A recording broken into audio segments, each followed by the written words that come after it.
It's Paul McKenna for PT Boxing. Fuck off. Liam Smith, how are you, mate? Okay, good. Yeah. Sam, yeah. Final press conference today. Yeah. Obviously this week you've got to get the boring stuff out the way, but Saturday night, Liam Williams, I've just been speaking to Joe, it's, you know, for some of the fans and apparently with the bookies as well, it's a 50-50 fight. I know Joe doesn't believe it's a 50-50 fight, and I know you don't as well, so but excited Saturday? Yeah, very excited. People saying I'm going to lose. Excited, the bookies have got it so close, but just excited to be back on the big stage under the lights again. Obviously I had a quiet one the other week, that was on a small old show, but you know, it's been 6-7 months since I was under the big stage against CANELO, so I'm looking forward to being back under the lights, performing well again, and getting people talking about me again. Yeah, obviously the fight for the interim WBO, providing CANELO vacates, which all likeliness is that he's gone out, so I can't see him going back down anytime soon. He'll be elevated back to world champion, so a chance to become 2-time world champion. And obviously you're up for the fight regardless, but it gives it that little extra incentive, doesn't it? Yeah, it does, definitely. You know, I spoke to the lawyer Saturday at the Linares Crawler show. He said Canelo's never fighting at 154 again. He's too big. You know, so 100% he's going to give that title up, but it's just we have to wait a month till he gets in the ring with Chavez. But again, that was me. Once I lost the title, my goal was to start in 17, become world champion again, and with a bit of luck that this Saturday against Liam Williams. Obviously, you've seen enough of Liam Williams. He was your mandatory for your British for a year or so. Why do you think that they're taking the fight now? Obviously, they didn't want to fight you back then, and now they're willing. Is it because the world title? Yeah, definitely. I think everything played its part in them taking this fight. You know, if this fight was for his British title, they wouldn't have took it for British title money. They're getting good money for it. It's the world title, and then it's obviously the carrot that's being dangled in front of us with what comes of it. But it's too good. It's too big a fight to turn down now. You know, he's British champion now. There's only one way to go now, and it's this fight for him.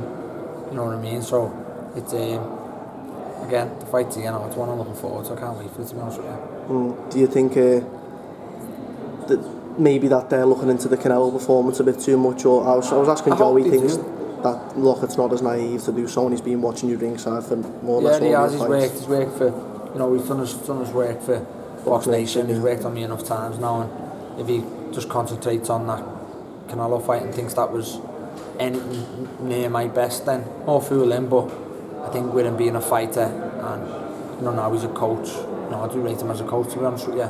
So I don't think it's that naive to do that. I think it's cleverer than that, and he'll know that you get a totally different instrument Saturday than that.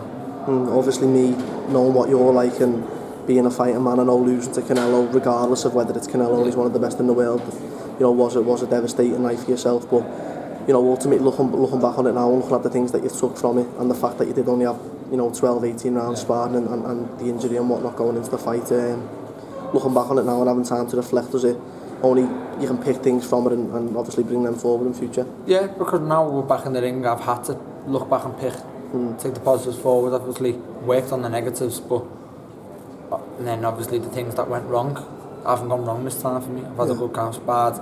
It's the equivalent. I sparred 16 rounds. On the 16th round I got cut. Okay. My third day sparring, I've done 6, I've done 8, and then on the 4th round of the third day sparring I got cut.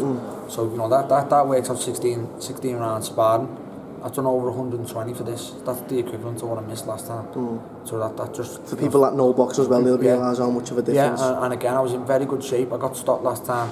When I got stopped because I was in bad shape and I was blowing up my ass. I was in very good shape, went 9 rounds on with CANELO, and it went tiredness that I got stopped with. You know what I mean? It was...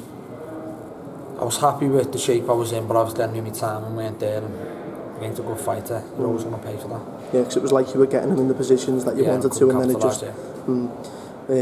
just before we go, final message to Liam Williams or prediction or whatever, just to sign out. Just again, I hope you're ready. I think he will be ready, physically, mentally. I hope you're ready. I said the same, Mark Thompson, Jimmy Kelly, these big fights at the time. I said the same to them. I hope you're ready. And same to Liam Williams, I hope you're ready for it, because, believe me, I'm coming for you Saturday. All right, mate, on that note, best of luck Saturday night, and sure we'll catch up with you after the fight.